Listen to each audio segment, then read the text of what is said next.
बांकीपुर जो एक तरह से बिहार का पटना का दिल कहा जाता है, कैसे हार गई बीजेपी? बांकीपुर में बीजेपी का हारना जो है वो सिर्फ हारना नहीं है।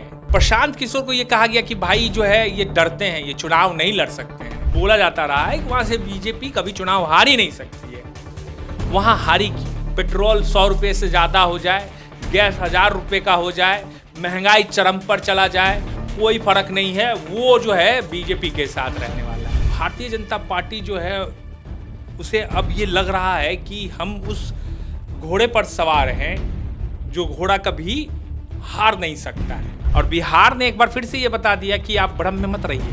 मीसा भारती ने कह दिया कि ये तो बीजेपी के कैंडिडेट ही है प्रशांत किशोर, ऐसा कह दिया उन्होंने। ये बोलने से थोड़ी हो जाता है। बीजेपी ने हर तिक्रम लगाया कि ये सीट किसी तरीके से निकल जाए, लेकिन भारतीय जनता पार्टी के लिए सबसे बड़ा सेटबैक ये रहा कि बिहार में जनता ने उनको ये मैसेज दे दिया कि आप भ्रम में मत रहिए।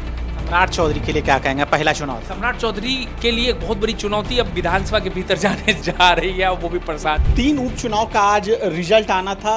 इन 3 सीटों में एक सीट थी बिहार की बांकीपुर। उस बांकीपुर सीट पर देश के एक बड़े चेहरे प्रशांत किशोर चुनाव लड़ रहे थे। प्रशांत किशोर को आप जान रहे हैं, बिहार में 243 सीटों में 238 सीटों पर उनकी पार्टी चुनाव लड़ी थी और 236 सीटों पर उनके पार्टी के जो उम्मीदवार थे उनका एक तरह से जमानत जब्त हो गया था। उपचुनाव होता है, पूरे देश की निगाहें इस सीट पर होती है। कहा जाता है कि प्रशांत किशोर क्या एक बार फिर चुनाव लड़ रहे हैं, क्या उनकी पार्टी एक बार फिर उनका जमानत जब्त हो जाएगा। लेकिन इस बार का जो चुनाव हुआ, एक तरह से प्रशांत किशोर ने यह मैसेज देने का काम किया कि बदलाव हो सकता है, और बदलाव बांकीपुर से प्रशांत किशोर ने दिया है। हमारे साथ राज सिंह है। क्या कुछ वजह रहा कि बांकीपुर में जो चुनाव हुआ आज और एक बड़े मार्जिन से लगभग 19,000 वोटों से प्रशांत किशोर ने जीत हासिल की, और ये वो सीट है जिस सीट पर बीजेपी के राष्ट्रीय अध्यक्ष यहां से लगभग 5 बार चुनाव जीत चुके थे। बांकीपुर जो एक तरह से बिहार का पटना का दिल कहा जाता है, कैसे हार गई बीजेपी? देखिए तौसीफ, बिहार जो है हमेशा से चौंकाता रहा है, और राजनीति के मामले में आप भी जानते हैं कि बिहार के बारे में ये कहा जाता है कि हमेशा से बिहार एक तरह से एक्सपेरिमेंट करता रहा है राजनीति को लेकर। ये आज से नहीं है, आज़ादी के बाद से ही आप बिहार के राजनीतिक इतिहास को अगर पलट कर देखेंगे तो उसमें कई ऐसे अध्याय मिलेंगे जिसने न सिर्फ बिहार को बल्कि पूरे देश को चौंकाया है। अब समझिए कि भारतीय जनता पार्टी जो है उसे अब ये लग रहा है कि हम उस घोड़े पर सवार हैं जो घोड़ा कभी हार नहीं सकता है। अभी कुछ दिनों पहले बंगाल का रिजल्ट आया। पश्चिम बंगाल में जिस तरीके से प्रचंड जीत भारतीय जनता पार्टी को हासिल हुई, ममता बनर्जी जो कि एक ताकतवर नेत्री के तौर पर, और ये मानकर चला जा रहा था कि देश में अगर कोई बीजेपी को सीधे तौर पर आमने सामने की लड़ाई में चुनौती दे पा रहा है तो वो ममता बनर्जी है। और ममता बनर्जी के किले को किस तरीके से बीजेपी ने ढहा, अभी वो जो खुमार है, वो जो एक तरह से जश्न का जो एक अपना एक जज्बा है वो ख़त्म भी नहीं हुआ था। लेकिन बांकीपुर में बीजेपी का हारना जो है वो सिर्फ हारना नहीं है। बांकीपुर में बीजेपी की ये हार जो है सिर्फ एक हार नहीं, एक बहुत बड़ा मैसेज है।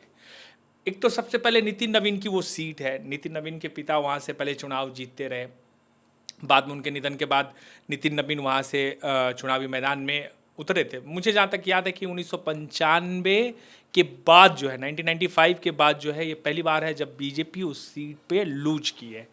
तो नितिन नवीन का वो सीट, नितिन नवीन का राष्ट्रीय अध्यक्ष बनना, इसलिए बीजेपी के लिए ये सीट निकालना बेहद ज़रूरी हो जाता है, क्योंकि एक मैसेज आता है ना, एक मानसिक जो है एक राजनीतिक तौर पर लोगों के बीच में एक प्रचार हो जाता है कि अरे आप राष्ट्रीय अध्यक्ष का जो सीट है उसे नहीं बचा पाए।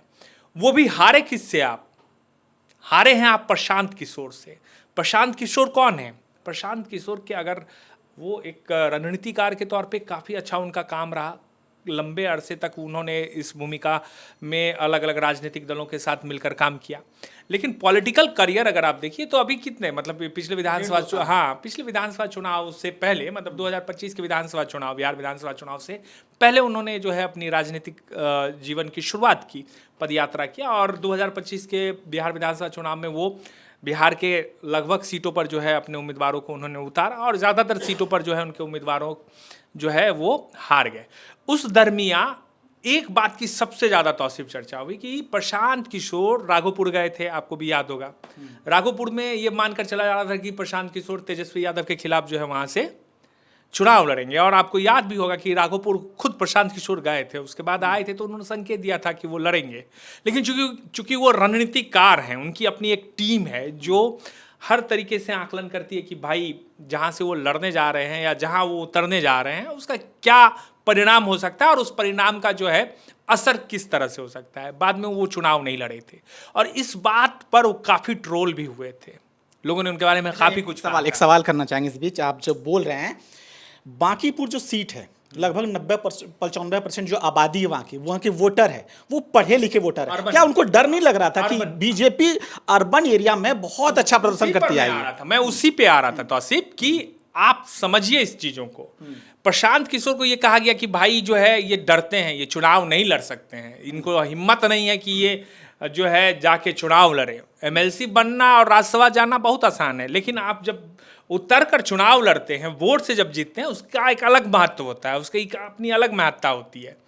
प्रशांत किशोर जो है उस वक्त जवाब नहीं दिए, लेकिन उन्होंने सीट कौन सा चुना? बांकीपुर।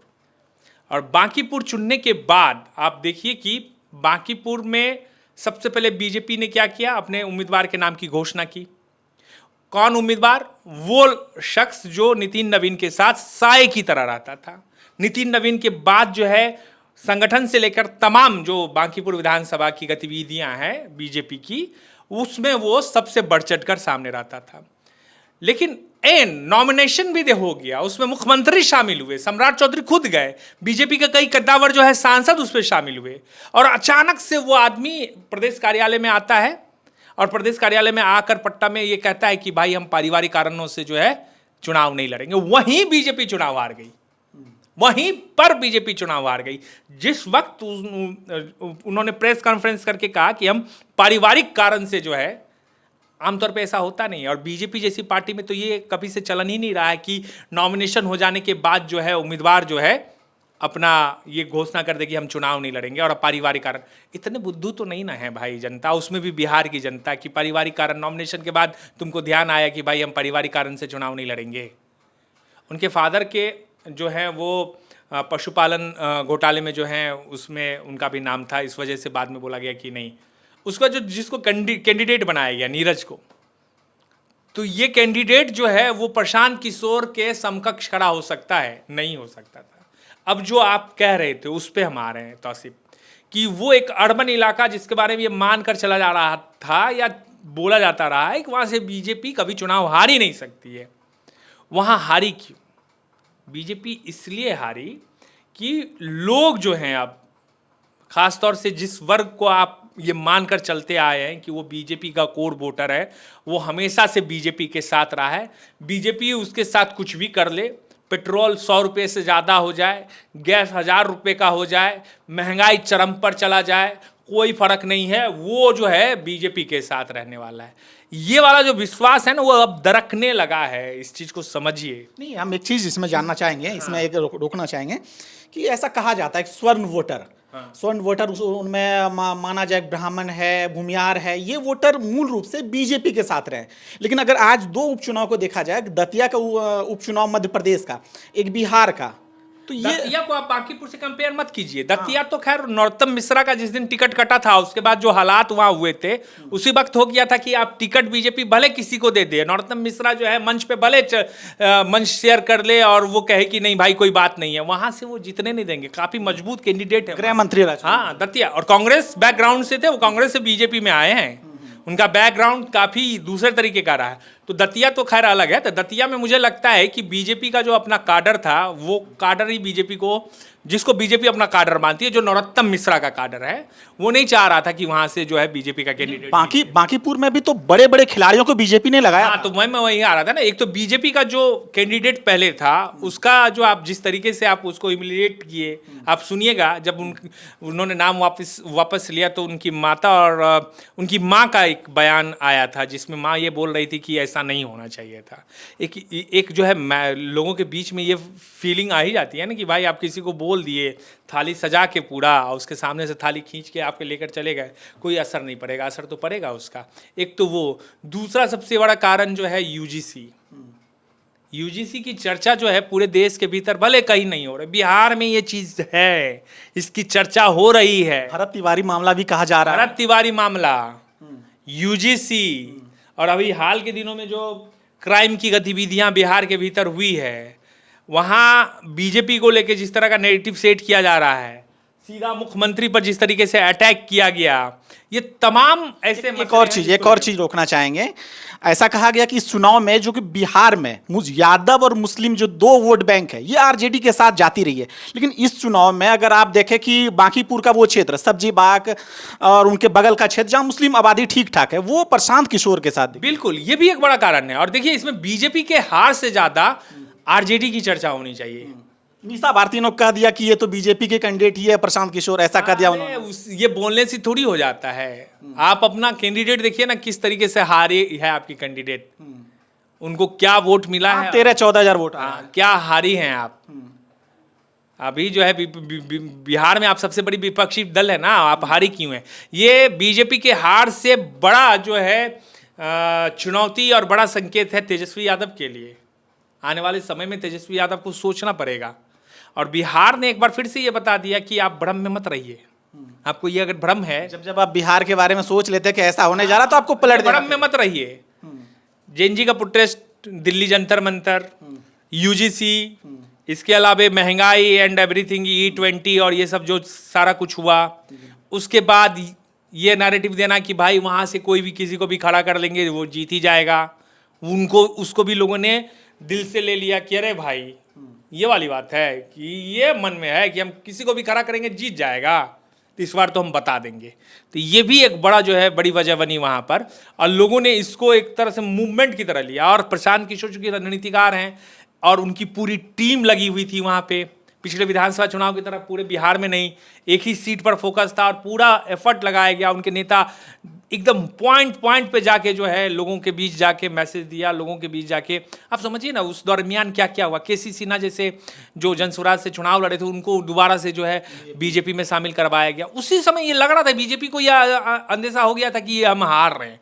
बीजेपी ने हर तिक्रम लगाया कि ये सीट किसी तरीके से निकल जाए, लेकिन भारतीय जनता पार्टी के लिए सबसे बड़ा सेटबैक ये रहा कि बिहार में जनता ने उनको एक ये मैसेज दे दिया कि आप भ्रम में मत रहिए, आपके तिलिस्म को हम तोड़ सकते हैं, और वो तिलिस्म टूटा है। सम्राट चौधरी के लिए क्या कहेंगे? पहला चुनाव था। सम्राट चौधरी के लिए एक बहुत बड़ी चुनौती अब विधानसभा के भीतर जाने जा रही है, वो भी प्रशांत किशोर का जिस प्रकार बयान, किशोर का अपना एक अलग स्टाइल है राजनीति का। आप देखिए कि वो अपने कार्यकर्ता के लिए थाना पहुंच जा रहे हैं, और थाने में जाके एक सिंपल जो थानेदार है उससे एकदम लोग इस चीज़ को लेके बार बार उनकी आलोचना भी करते हैं कि भाई उनका जो एग्रेशन है, उस एग्रेशन को कंट्रोल करना चाहिए।